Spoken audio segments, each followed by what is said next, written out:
অনেকেই বলে ইলিশের দাম বৃদ্ধি পেয়েছে, অনেকেই বলে ইলিশের দাম এভাবে বৃদ্ধি না পেয়ে নিয়ন্ত্রণ রাখা উচিত, অনেকেই বলে ইলিশের দাম বৃদ্ধি পাবে না, এরকম কখনো হবে, দেখা যাবে, ধৈর্য হারালে হবে না।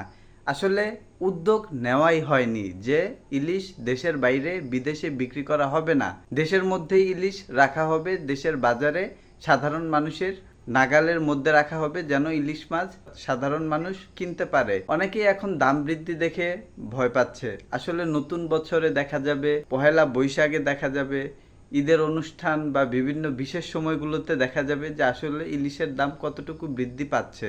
একেই তো অল্প কয়েকজন লোক ইলিশ বিক্রি করে, খুব সহজ ইলিশের দাম নিয়ন্ত্রণ করা। তারপর আবার রাজনীতিকে যেসব রাজনৈতিক নেতারা পেশা হিসেবে গ্রহণ করে, তাদের দ্বারা তো আরও অসম্ভব ইলিশের বিক্রির দাম নির্ধারণ করা। কারণ তারা রাজনীতিকেই পেশা হিসেবে ব্যবহার করে, তারা কোনো পরিশ্রম করে আয় অর্থ উপার্জনের মাধ্যমে পরিবার চালাবে, সেটাকে তারা পেশা হিসেবে গ্রহণ করেই নাই। তো দেশের বাইরে ইলিশ বিক্রি করা বন্ধ করলেই দেশের মধ্যে বাজারে ইলিশের দাম নিয়ন্ত্রণ করা, সহনশীল রাখা, নাগালের মধ্যে রাখা সাধারণ মানুষের, এটা সম্ভব রাষ্ট্রের ধারা, সরকারের ধারা, রাজনৈতিক নেতাদের ধারা।